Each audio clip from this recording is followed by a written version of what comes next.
Hola, ¿qué tal? Mi nombre es Davis Cooper y vamos a hablar acerca de la rehabilitación neuronal con los inhibidores de la recaptura de serotonina en pacientes posterior a una enfermedad cerebral vascular. Todo esto es como parte del segundo curso internacional de actualización en neuropsicofarmacología de ILANCIP. Bueno, antes que nada quiero dejar claro por qué se piensa que los antidepresivos se relacionan de alguna forma con la neurogénesis. No parecería como que es una consecuencia de usar un antidepresivo y sin embargo se ha visto que hay una evidencia clara en modelos animales, ¿no? Aquí tenemos este estudio clásico de Malberg que nos habla de cómo el uso de la fluoxetina, sobre todo de forma crónica, más de 28 días le llaman ellos crónico, genera una diferencia notable en la generación de nuevas estructuras celulares neuronales, sobre todo en el hipocampo. Entonces, ya con este dato que tenemos en las ratitas, podemos darnos una idea de que hay algo ahí con los antidepresivos que puede generar una diferencia en el cerebro. Ahora, para dejarlo todavía más claro, quiero platicarles de qué le hace la depresión al cerebro físicamente. Bueno, hay un mecanismo de daño neuronal en la depresión que está muy definido ya. Tiene diferentes vertientes y diferentes formas de generar este daño. Empezamos por una disminución de niveles de las neurotrofinas. Todas estas sustancias nos ayudan a mantener, digamos, a la neurona saludable y a que crezca y procese más ramas, digámoslo así. Entonces, disminuyendo esto, propicia a que haya una disminución del volumen. Ahora, al mismo tiempo nos da una disminución de células madre neurales, así como una disminución de la supervivencia de neuroblastos y neuronas inmaduras. Y todo esto nos ayuda a que a largo plazo haya un menor número de células en el cerebro. Ahora, también se generan alteraciones directas en las vías córtico-esteroidolímbica. Esto es por un hipermetabolismo de la corteza cingulada anterior subgenuada y de la amígdala y por un hipometabolismo en la corteza frontal. Ambas son parte de la fisiopatología de la depresión. Entonces esto nos queda muy claro por qué. Pero estos alteraciones metabólicas generan también un daño cerebral. También da una disminución en el crecimiento y desarrollo de las neuronas por una retracción dendrítica, como ya lo había comentado. Y todo esto al final nos da un hipocampo que se puede ver de un 4 a 6% más pequeño en las personas con depresión que en las personas sin depresión, o en la misma persona antes y después de tener depresión. Por lo tanto, pues se nota un cambio importante. Ahora, aquí lo podemos ver claramente. Las imágenes que nos presento aquí, que son de este artículo de Rodi, la imagen de la izquierda es la formación hipocampal extendida. La imagen central es la formación hipocampal y la imagen de la derecha es el hipocampo, ¿no? Que van cambiando en cuanto a las estructuras que van incluyendo. Eh, Mientras más oscuro, mientras más rojo sea el color de las estructuras, es mayor la diferencia entre las personas deprimidas y no deprimidas. Entonces podemos ver que si tomamos en cuenta el hipocampo extendido, no hay mucha diferencia.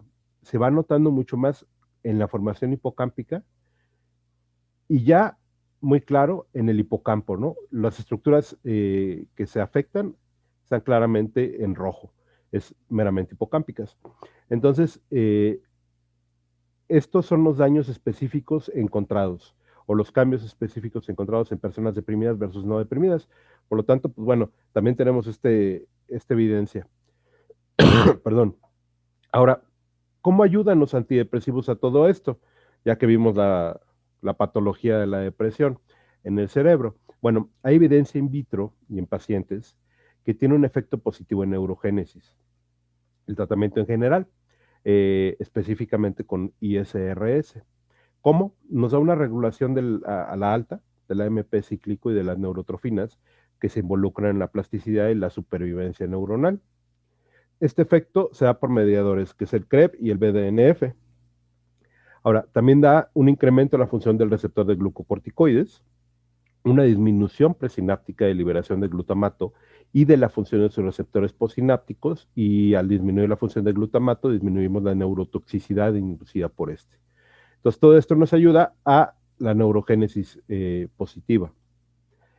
También hay un incremento en la expresión de AMPA, induce un efecto similar a la potenciación a largo plazo del hipocampo, o sea, la plasticidad. La potenciación a largo plazo es esto de repetir una actividad para aprenderla, y nos da una neurogénesis hipocampal por la activación del receptor 5HT1A, perdón, o sea, de serotonina 1A, que es pues, uno de los efectos directos de los antidepresivos inhibidores selectivos de recaptura de serotonina.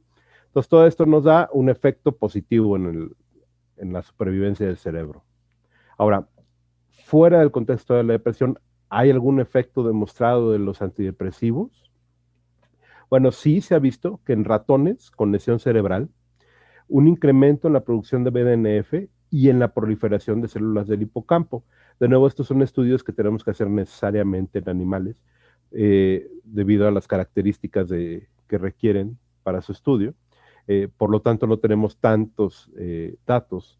Tenemos estos datos en modelos murinos de enfermedad de Parkinson, que encontramos también que tienen un factor protector, los ISRS, en las células dopaminérgicas del sistema nigrostriado, y por lo tanto protegen al ratón de daño en estas mismas y retrasan, por lo menos en estos casos, la aparición de los síntomas en Parkinson, ¿no? Y aquí tenemos uno que es muy interesante, que es un modelo de diabetes en ratón, y se encontró en este que se propicia la proliferación y diferenciación de neuronas en el giro dentado, ¿no? Aquí tenemos en estas imágenes, la primera imagen de arriba a la izquierda es el control, y arriba a la derecha es el control de fluoxetina. Lo que tenemos que fijarnos son los puntitos negros, y podemos ver que cuando hay uso de fluoxetina, tanto en el control como en los pacientes diabéticos, encontramos bueno, en los ratones diabéticos, encontramos un mayor número de estos puntitos, ¿no? Y esto nos habla de que hay una proliferación a pesar del daño inducido por la diabetes, que es muy evidente entre el control y el diabético sin tratamiento. Ahora, y hablando de modelos humanos, en ensayos clínicos donde se ha administrado fluoxetina a dosis mayores a las regulares, esto es entre 30 y 60 miligramos por día, se encontró que los sujetos recuperaban en mayor medida su función motora posterior a un infarto cerebral. Esto es, los sujetos presentaban una mejoría funcional de los miembros que habían sido afectados por el infarto cerebral, y recuperaban la fuerza más rápido y de forma más integral. Hay otro estudio que encontró una mejor recuperación medida por la escala de Rankin modificada, que nos da una idea de la funcionalidad de la persona. Entonces son más funcionales las personas con el antidepresivo que sin el antidepresivo, y se ha encontrado una mayor sobrevida en pacientes postinfarto cerebral si se les administra un antidepresivo. Entonces encontramos que específicamente en la región alterada se encuentra una mejoría. En la funcionalidad de la persona se encuentra mejoría, y en el pronóstico de vida de este paciente se encuentra una mejoría. Entonces, pareciera ser como que hay una importante incidencia. Lo que no tenemos es un estudio básico al respecto, ¿no? Este es el modelo por el cual podemos explicarnos esto, ¿no? Tenemos en el centro de la imagen este núcleo blanco donde están las neuronas piramidales, en este caso, es donde está el núcleo isquémico, ¿no? Donde no llegó sangre ya. ¿Cómo pueden ayudar los antidepresivos, los ISRS en particular? Bueno, nos ayudan para un incremento de la neurogénesis endógena ya pasado el evento, una regeneración vascular. En el área de penumbra nos dan neuroprotección, y en ambas nos dan un incremento del crecimiento axonal y dendrítico. Y todo esto nos explica por qué los pacientes con un daño cerebral por un infarto cerebral podrían recuperarse mejor y tener un efecto positivo utilizando los ISRS. Entonces, ya concluyendo, podemos encontrar que sí hay evidencias para suponer que en sujetos con depresión los antidepresivos tienen un efecto positivo en la neuroplasticidad y protegen contra los efectos neurotóxicos de la depresión y del estrés. Esto es algo ya demostrado. No tenemos evidencia suficiente actualmente para indicar antidepresivos como neuroprotectores en cualquier sujeto sin depresión.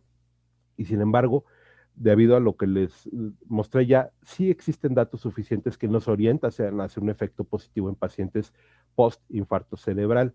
Por lo tanto, hay una recomendación importante de hacer estudios controlados, doble ciego, ensayos clínicos, que nos lleven a tener suficiente evidencia con estos pacientes.